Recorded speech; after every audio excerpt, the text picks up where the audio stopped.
Boa noite, estamos entrando no ar aqui pela Rede CNT de televisão, o nosso Deles e Delas, que esse ano está completando 23 anos no ar. E hoje nós vamos tratar de um assunto que realmente é do interesse de toda a população do nosso estado do Rio de Janeiro. O nosso entrevistado de hoje, ele é comandante-geral dessa guarnição que é maravilhosa, que é o símbolo do nosso estado, que é a guarnição dos Corpos de Bombeiro, e é secretário da Defesa Estadual, secretário estadual da Defesa Civil do nosso estado. Conosco hoje aqui o comandante-geral do Corpo de Bombeiros, secretário da Defesa Civil, o comandante Sérgio Simões. Boa noite, comandante. É um prazer enorme estar recebendo aqui o nosso Deles delas dessa noite. Boa noite, prazer é meu. E a nossa querida Alda Soares vai apresentar os seus convidados de hoje. Boa noite, Alda. Boa noite, Leleco. Boa noite, comandante. Boa noite a todos. Que bom estar aqui com vocês mais uma vez. E eu quero apresentar a todos vocês os nossos convidados de hoje, que são o grande jornalista Continentino Porto, que é presidente do Sindicato dos Jornalistas do Rio de Janeiro. Nós temos a Cláudia Cataldi, que hoje nós combinamos e viemos iguais, que é jornalista, linda e apresentadora de TV. O jornalista Pedro Costa, da Super Rádio Tupi. O Eduardo Homem de Carvalho, que cá entre nós, né? Está sempre aqui conosco, faz o maior sucesso. Essas duas tigresas aqui, eu adoro quando ele vem, que ele só nos elogia, né, Cláudia? Bom, e hoje no final do programa, no Baldo Chacrinha, nós vamos recordar essa fantástica cantora, a nossa querida Marrom, Alcione. Ou ela ou eu, muitas vezes pensei e saí pra dizer, mas não. Bom, então no final do programa de hoje, no Baldo Chacrinha, Alcione. E você, ao sair de casa bem cedinho, não deixe de ler o jornal O Dia. Você sai bem informado lendo O Dia. O Dia realmente melhor todo dia. Nós vamos a um breve intervalo e voltamos já já com o secretário estadual da Defesa Civil e comandante-geral do Corpo de Bombeiros, o comandante Sérgio Simões. Até já. No Deles e Delas, o comandante do Corpo de Bombeiros, Sérgio Simões. E eu queria perguntar ao senhor, de que forma a sua pasta está fazendo, o que está fazendo a sua pasta para minimizar os problemas que ocorrem com essas tragédias que nós temos tido, como a região serrana, né, que sempre a gente sabe que vocês trabalham, que vocês dão tudo de si, e eu devo dizer particularmente que eu acho que todos nós somos grandes admiradores da sua corporação, acho que não vejo uma pessoa que não tem um carinho especial pelo Corpo de Bombeiros. E eu queria saber, para minimizar essas tragédias, que é muito difícil, não é coisa a curto prazo, é a longo prazo, o que a sua corporação tem feito, o que a Secretaria de Defesa Civil tem feito? Não, e registrando que esse mês agora, essas últimas semanas, o que choveu aqui no Rio de Janeiro... Pois é, então é uma preocupação que agora nossos telespectadores choveu acho que o resto do ano todo, a chuva castigou muito o nosso estado aqui. É verdade, sabemos que as chuvas são mais frequentes e são mais intensas, certamente por conta das mudanças climáticas que já vêm sendo anunciadas há algum tempo. Eu diria que o governo do estado do Rio de Janeiro está fazendo história no que diz respeito à proteção comunitária, à defesa civil no estado. O governador Sérgio Cabral disponibilizou para a Secretaria de Defesa Civil, especificamente, recursos da ordem de 50 milhões de reais que estão sendo utilizados para dois grandes projetos. O primeiro deles, a criação de um centro de monitoramento e alerta para desastres naturais, que até o final desse ano deverá estar construído e com tecnologia que vai representar o estado da arte. Isso é muito importante, né? E que vai nos possibilitar um aumento muito significativo na nossa capacidade de previsão e de predição das chuvas e de eventos severos.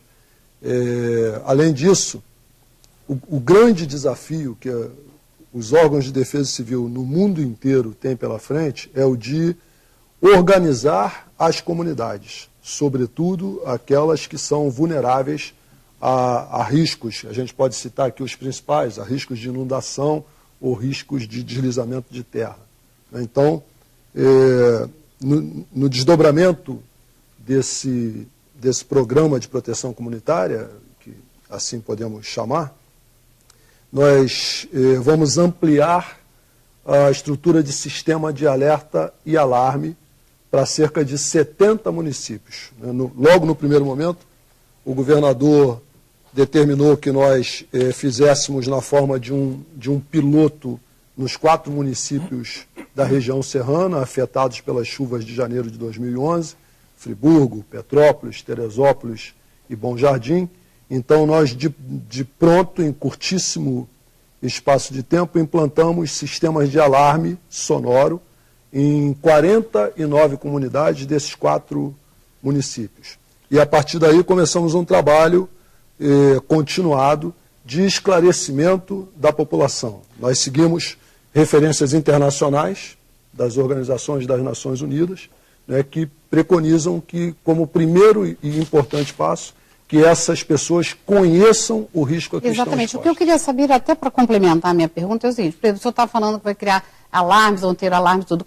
Como é que vai tocar esse alarme? Por exemplo, vai chover, eu acho que vai cair, acontecer isso aqui, aí começa a tocar um alarme na comunidade, é isso? Como é que vai funcionar isso? Essa é a grande... Já foi implantado já em alguns municípios. Sim, aqui, começou que a prefeitura aqui do nosso, daqui da Rio. cidade já foi um centro de monitoramento. Aí toca o alarme, as pessoas têm que sair. Isso aí. O ponto... Mas aí o próprio município que implantou, né? O município do Rio de Janeiro foi o primeiro no Brasil, né, a implantar um sistema de alerta e alarme, né? O conceito que sustenta essa iniciativa é o de gestão de risco, né? Por muitos anos, nós nos limitamos a fazer a gestão dos desastres, né? Então, o Corpo de Bombeiros, especificamente, tinha o protagonismo nessas ações. Uma vez configurado o problema, as ações de socorro e de resgate das pessoas. A grande mudança é entender que há uma diferença entre as ações de defesa civil e as ações do Corpo de Bombeiros. O Corpo de Bombeiros é o principal órgão de resposta. É o órgão que atende com presteza quando a comunidade é afligida.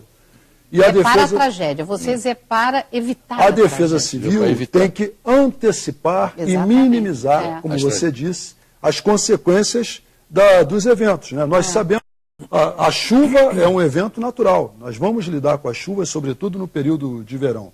Então, o trabalho que nós temos que fazer é o de minimizar as consequências da chuva. Comandante, além desses investimentos que estão fazendo nessa área, qual outro tipo de investimento que a corporação do Corpo de Bombeiros vai investir? É muito oportuno nós falarmos sobre isso, porque agora, recentemente, por conta de um incêndio que houve no Leblon, se difundiu uma inverdade. É o problema da escada magia, sim, né? De que faltariam investimentos no Corpo de Bombeiros. E esse é um ponto que, para nós, bombeiros, é muito caro, porque desde da criação da taxa de incêndio, nos idos de 1998, 99, este é o primeiro governo do Estado que autoriza o Corpo de Bombeiros utilizar integralmente os recursos da taxa de incêndio para fazer investimentos, né? Então, que é uma taxa até barata também, não é? Na média, R$50. R$50 no ano que você paga uma vez por ano que você paga essa taxa. Permite que o Rio de Janeiro tenha o melhor Corpo de Bombeiros do Brasil, um Corpo de Bombeiros que, em termos de viaturas e equipamentos, se equipara a qualquer Corpo de Bombeiros do mundo. Secretário, eu acho até um pouco redundante eu falar em prevenção com o secretário de Defesa Civil. Mas basta a gente dar uma volta no Rio de Janeiro, no centro da cidade, em Copacabana, onde eu moro, para a gente ver prédios de 2 andares, marquises caindo, prédios a um passo de serem derrubados pelas chuvas, enfim. O Globo da semana passada, do dia 13, inclusive, mostra que aquela Vila dos Operários, aquele sobrado perto do Corpo de Bombeiros, na Mendes Sá, está pronto para desabar. Uma árvore no Jardim Botânico também, na semana passada, caiu em cima de um carro que estava lá estacionado e, graças a Deus, não houve vítimas, mas o carro ficou completamente estragado. Então, eu pergunto ao senhor o seguinte: a questão da prevenção, porque a gente é multado no Rio de Janeiro a cada minuto, porque existem um sistema de fiscalização eficaz. Agora, na questão da prevenção, eu acho que pode ainda melhorar, não? Sem dúvida, né? E deve melhorar, e a gente trabalha muito forte para isso. Eu acho que tem 2 aspectos aí importantes. Primeiro, que a sociedade, né, colabore, aumentando essa percepção do risco que o senhor está mencionando, né, uma estrutura que dá indícios de colapso, né, que o poder público precisa ser acionado. O poder público, por sua vez, aí eu falo da minha pasta, especificamente do Corpo de Bombeiros, nós também precisamos aumentar a nossa capacidade de fiscalização. Na área de prevenção contra incêndios, nós estamos fazendo isso, estabelecemos metas claras, cada unidade do Corpo de Bombeiros, as grandes unidades, que são 40, tem que cumprir uma meta de 100 fiscalizações por mês, para que a gente diminua a possibilidade de eventos indesejáveis, seja a queda da marquise, seja o incêndio ou qualquer outra coisa que exponha a população a risco. Agora, dando essa linha de raciocínio, eu como jornalista tenho acompanhado recentemente, eu costumo dizer que são tragédias anunciadas. Dona Mariana com São Clemente, tem um dos maiores colégios do Rio de Janeiro na São Clemente, não vou nem citar o nome da escola. Pode citar, pô. É o Colégio Santo Inácio. Pode citar. Na esquina tem um prédio que já foi interditado pela Defesa Civil, tinha a faixa amarela, e está lá pronto para cair em cima das crianças, e ninguém, a 500 metros numa sede da Prefeitura, não tem nada. Na Ilha do Governador, agora onde foi inaugurado um dos maiores hospitais do Rio de Janeiro, no acesso à Ilha do Governador, tem uma passarela que está desmontando a parte de concreto de cima. Na Penha, tem uma outra passarela onde passam crianças diariamente, desmontando, já tem faixa lá de Defesa Civil que ninguém respeita. Na Avenida Brasil, a faixa seletiva de coletivos, que tem uma mureta que cai a todo momento, a pista está levantando, e os veículos, os ônibus, têm que trafegar toda hora, saindo daquilo ali, provocando acidente. Aonde que a população pode buscar essa responsabilidade? A Defesa Civil é no âmbito estadual, municipal, enfim. Aonde que a gente busca essa responsabilidade? A Defesa Civil atua nos 3 níveis de governo, né, mas nesse caso específico, eu por 2 anos e meio estive na Defesa Civil da Prefeitura da cidade, né.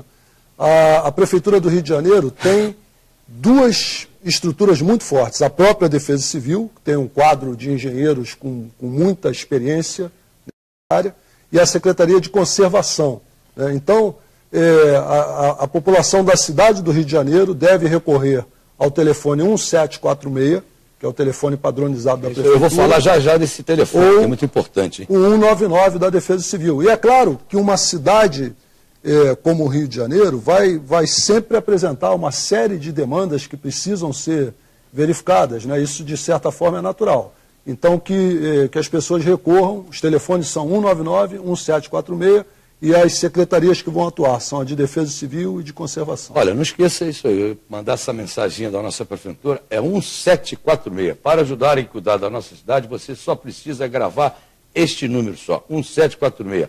É a Central de Atendimento do Cidadão do Rio. São mais de 700 serviços e um só número, 1746. Você fala, a Prefeitura responde, a Prefeitura do Rio realmente sempre presente. Nós estamos conversando hoje aqui no Deles e Delas com o comandante-geral do Corpo de Bombeiros e secretário estadual da Defesa Civil do nosso estado. Então vamos um breve intervalo e voltamos já com o comandante Sérgio Simões. Até já. No Deles e Delas, o comandante do Corpo de Bombeiros da Defesa Civil, secretário de Defesa Civil, Sérgio Simões. Eu gostaria que o Continentino fizesse uma pergunta, que eu sei que ele está ali louco para falar com o senhor, coronel. O coronel, depois que tivemos a tragédia lá em Porto Alegre, entendeu? O Corpo Bombeiro tomou algumas medidas de prevenção, entendeu? E fiscalizando boates e restaurantes. Houve um resultado positivo nessa fiscalização, porque existem muitas boates e casa de shows também, né? De teatro, casa de shows também. E entre aspas, saunas e tudo, no centro da cidade, que é uma escada de 3 andares, tudo pela escada, e só uma pessoa pode passar e tudo. E elas não são fiscalizadas, essas casas. E quais foram as medidas tomadas pelo Corpo Bombeiro? Nós intensificamos a fiscalização. O que verificamos é que faltavam medidas simples e, ao mesmo tempo, essenciais, né? Então, nós interditamos várias casas, entendendo como essencial a desobstrução das vias de escape, a iluminação e sinalização de emergência e as portas de saída compatíveis com a lotação das obrigado casas. a ter 2 portas ou uma só? Sim, são 2 portas. Né? A legislação define 2 portas. Há tipicidades da legislação para as edificações anteriores à vigência do Código de Segurança contra Incêndio e Pânico, que é de 1977. Então, tem atividades de reunião de público que estão funcionando não da forma ideal, né, que nós estamos dando um prazo para que se adaptem.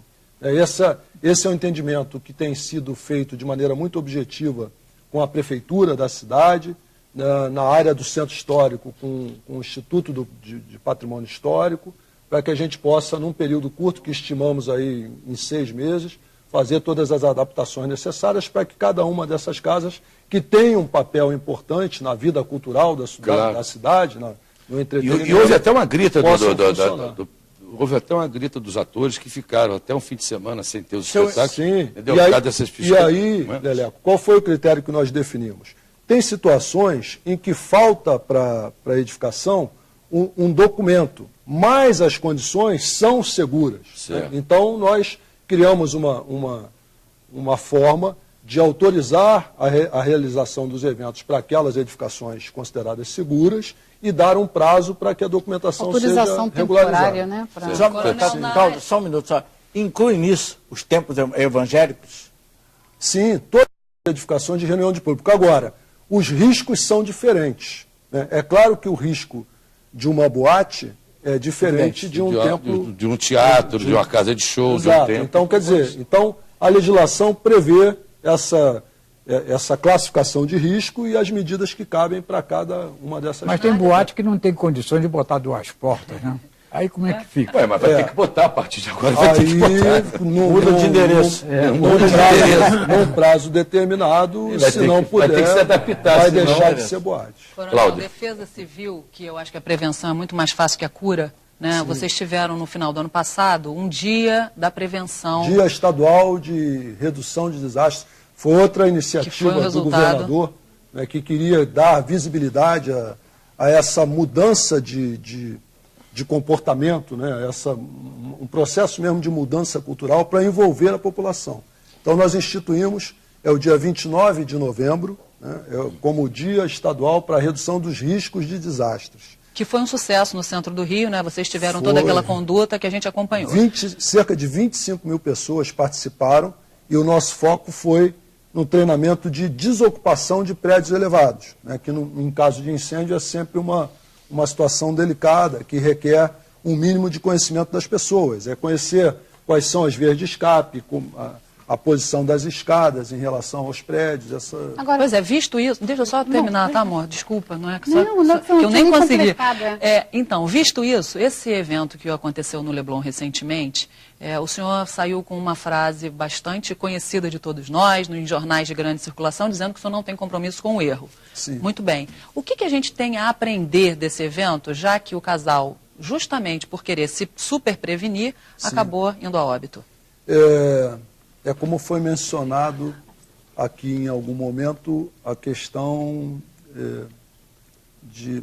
Quer dizer, numa conversa aqui anterior ao programa, elevadores que estão trancados com chave em determinados prédios. Né? Quer dizer, portas blindadas. Há uma tendência à prevalência da segurança patrimonial em detrimento da segurança contra incêndio. Né? Esse episódio do Leblon, o nosso centro de pesquisas está estudando, né? O que a gente percebeu é que a propagação do fogo teve uma velocidade muito grande, né? E as pessoas, é o que se presume, quando se deram conta de que havia fogo dentro do apartamento, já não conseguiram sequer sair pelos meios convencionais. À porta, né?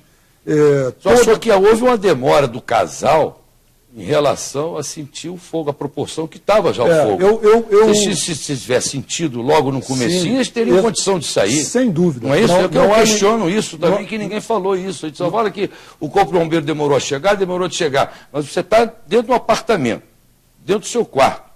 Vê fumaça, sente fumaça. Entendeu? Fumaça, um incêndio. Você, na hora que você vê, você não tem condição de atravessar a sala, porque a proporção do fogo já estava numa situação...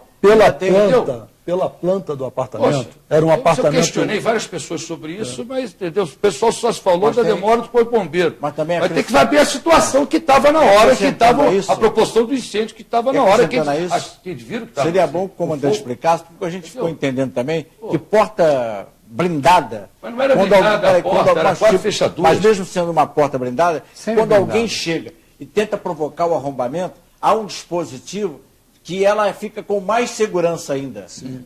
Tem esse detalhe técnico, comandante? Não, eu não tenho conhecimento, mas certamente que uma porta maciça, né, com um conjunto de fechaduras, na hora do desespero, é muito diferente daquela porta que uma pessoa normal, sem uso de ferramenta pesada, conseguiria arrombar. Né?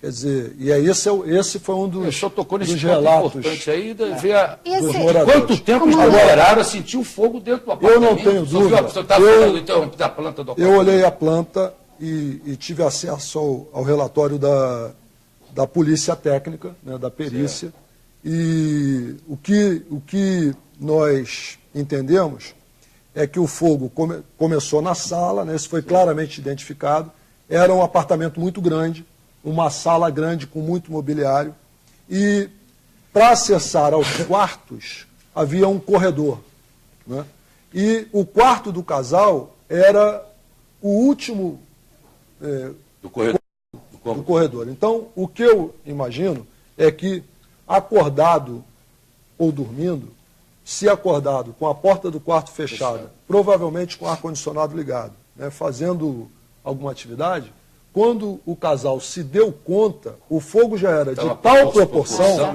que eles não conseguem sequer acessar a saída convencional. O questionamento é esse. Seria eu acho também interessante ressaltar, secretário, que o povo, de uma forma geral, não colabora muito também, não.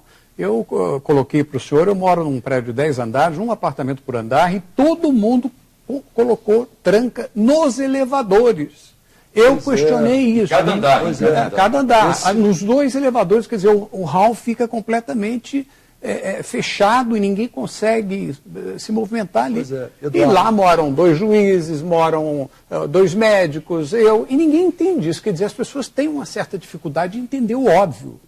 Eduardo, eu acho que o que vale para a classe alta, vale para a classe baixa e tem a ver com defesa civil, que é o tema aqui original, né, que é a percepção do risco, né, que as pessoas se submetem. Esse exemplo de um apartamento de classe alta em Copacabana, se nós contrapormos ao exemplo das comunidades que vivem em área de risco geológico e que se recusam a sair das suas casas num dia de chuva forte, né, a gente vai chegar à conclusão que, na verdade, nós somos uma sociedade que não temos uma cultura de prevenção, de proteção, né, de percepção do risco. Assim, né? falar, que eu acho também uma coisa importante, por exemplo, eu acho que a comunicação entre os condôminos também é péssima. Sim. Por exemplo, eu não sei usar um extintor de incêndio, eu acho que ninguém sabe dizer. Eu acho que até deveria haver uma comunicação, uma reunião de condomínio, dizendo para todos aqui, olha, dando essas ideias, tem que fazer isso, isso e isso, seguir, né, Eu agora percebi na minha casa que eu comprei há pouco tempo uns aparelhinhos de lâmpada LED por causa da falta de luz. E eu percebi também que eu não tenho um extintor de incêndio em casa. Eu estou errado também. Eu não tenho um extintor de incêndio em casa. Que eu vou comprar agora, eu vou botar um extintor de incêndio, entendeu? Uma das coisas, comandante, que no dia a dia a gente vê, e sem querer culpar político ou autoridade, você pega na Rocinha, olha a Rocinha, tem prédio de 10 andares. Será que o cara construindo aquele, às vezes faz determinadas construções, que todo mundo está vendo que aquilo ali não tem condições para num futuro acontecer uma desgraça? Quer dizer, também falta que haja uma fiscalização quanto a esses investimentos. Em algum tempo histórico, há uma clara omissão do poder público. Agora, eu sou testemunha... Você usou o termo perfeito. Eu sou testemunha porque acompanhei o prefeito Eduardo Paes no ano de 2009. Pessoalmente, ele esteve na Rocinha para demolir uma construção, o que seria talvez um hotel, completamente irregular. Eu me lembro disso. É claro que é fundamental que o ordenamento público da cidade seja obedecido, seja fiscalizado. Sem dúvida. Eu agora vou perguntar ao nosso comandante, ao nosso coronel, Sérgio Simões, O que o senhor considera os maiores desafios da sua parte? O que o senhor ainda não conseguiu, o que o senhor quer mudar e que é um desafio para o senhor? Vamos lá, nós, os bombeiros, somos movidos a desafios, né? Eu acho que... Há grandes desafios, né? Tanto o Corpo de Bombeiros como a Polícia Militar, né, nós estamos 24 horas lidando sempre com desafios. Eu diria que o grande desafio está menos no Corpo de Bombeiros, que já é uma organização estruturada ao longo dos anos e que vem, neste governo, recebendo recursos de grande monta, mas o grande desafio é na Secretaria de Defesa Civil, né? O desafio é nós atuarmos efetivamente nas comunidades vulneráveis, seja de risco geológico ou de risco de inundação, criarmos um sistema efetivo que começa no governo federal, passa pelo Estado e chega em cada um dos municípios, a importância que cada prefeito tem de estruturar adequadamente o seu órgão de defesa civil, né? E esse seria um grande desafio, porque ao longo dos anos os prefeitos, na maioria das cidades, se descuidaram desse aspecto, e aí levar a efeito o que já estamos fazendo. Para se ter uma ideia, nas cidades de Friburgo, Petrópolis, Teresópolis e Bom Jardim, o governo do Estado contratou agentes comunitários de defesa civil para que cumpram o papel. Nós estamos instalando fisicamente uma unidade de proteção comunitária, e essas pessoas que são moradores de cada uma dessas comunidades que tem risco geológico estão sendo capacitadas, melhor dizendo, já foram capacitadas, agora no final do mês na primeira quinzena de março, né? E esses agentes comunitários, então, vão atuar dentro das suas comunidades com uma série de ações para tornar as pessoas esclarecidas, informadas, sabedoras do risco que existe e capazes de tomar ações proativas para diminuir esse risco. Então, nessa área, eu aqui no começo do programa mencionava que pela primeira vez na história das defesas civis do país, né, o órgão de defesa civil do Estado do Rio de Janeiro tem recursos de 50 milhões de reais que vão nos permitir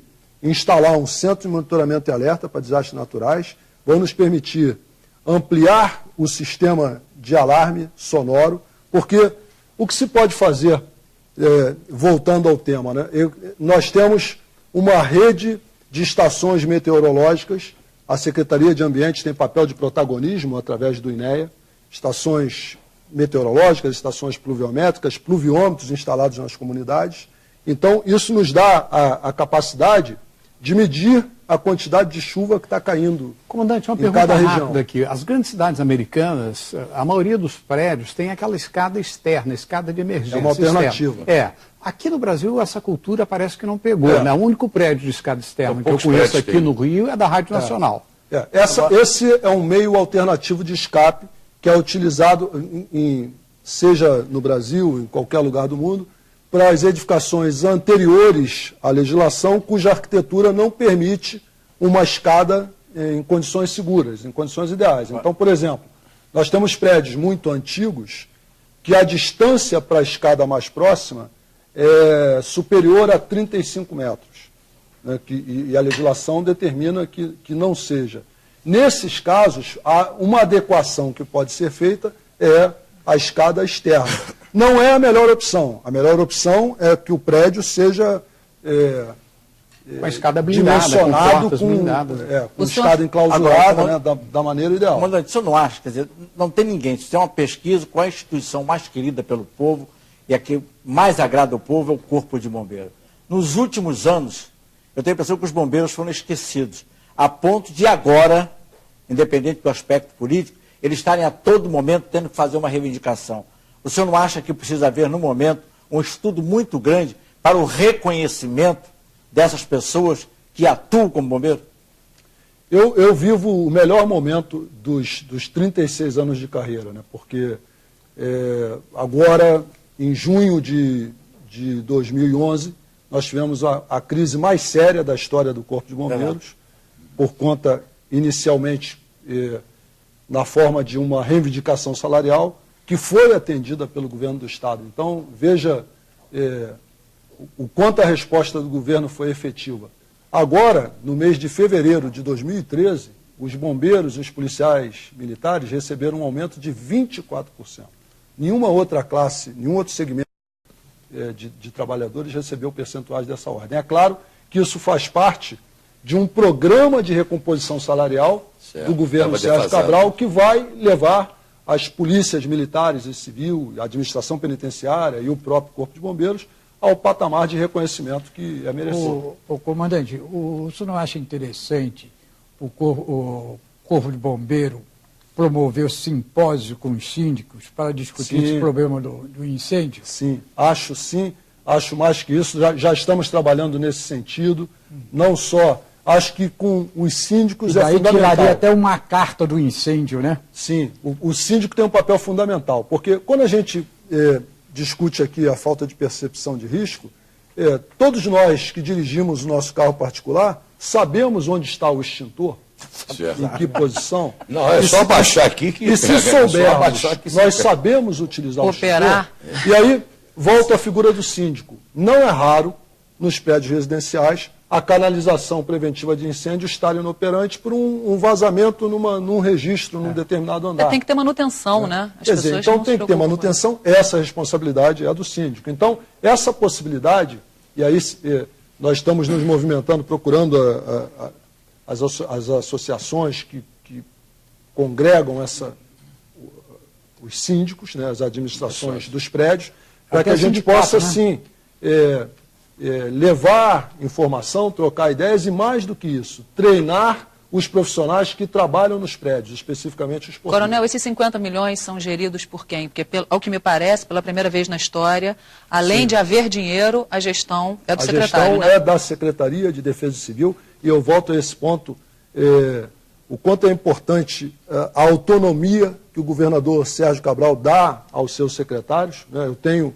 plena autonomia para gerir esses 50 milhões de reais da Secretaria de Defesa Civil, assim como tenho plena autonomia para investir este ano, de 2013, recursos superiores a 100 milhões de reais no Corpo de Bombeiros. Quer dizer, então, só para que a gente tenha um termo comparativo, no governo anterior ao governo Sérgio Cabral, a média de investimentos com recursos da taxa de incêndio foi de 5 milhões de reais por ano. No governo Sérgio Cabral, nesses 6 anos, foram investidos cerca de 300 milhões de reais. Então nós estamos falando de cerca de 50 milhões por ano. Nesse ano de 2013, com os recursos que não investimos no ano passado porque estávamos fazendo uma radiografia da corporação, nós seremos capazes de fazer um investimento superior a 100 milhões de reais. Isso nos coloca num patamar equiparado aos melhores corpos de bombeiros do mundo, sem nenhuma dúvida. Agora, temos a Lei 12.608, que é de abril de 2012, que fala que Estado, União, Distrito Federal e município devem adotar as medidas necessárias à redução dos riscos de desastre. No seu parágrafo 1º diz o seguinte, que as medidas serão adotadas com a colaboração de entidades públicas ou privadas da sociedade em geral. Essa lei eu acho muito interessante e fala na sociedade civil. Como é que a sociedade civil pode ajudar ou pode se mexer para ajudar a corporação? Sem dúvida. Esse é um trabalho que já vimos fazendo de estabelecer redes de cooperação. Então, pegando exemplos aqui simples, os jipeiros, pessoal que gosta de fazer trilha com carro 4x4, motociclistas, a rede de radioamadores, cada segmento organizado tem um papel muito importante nessa grande rede de cooperação.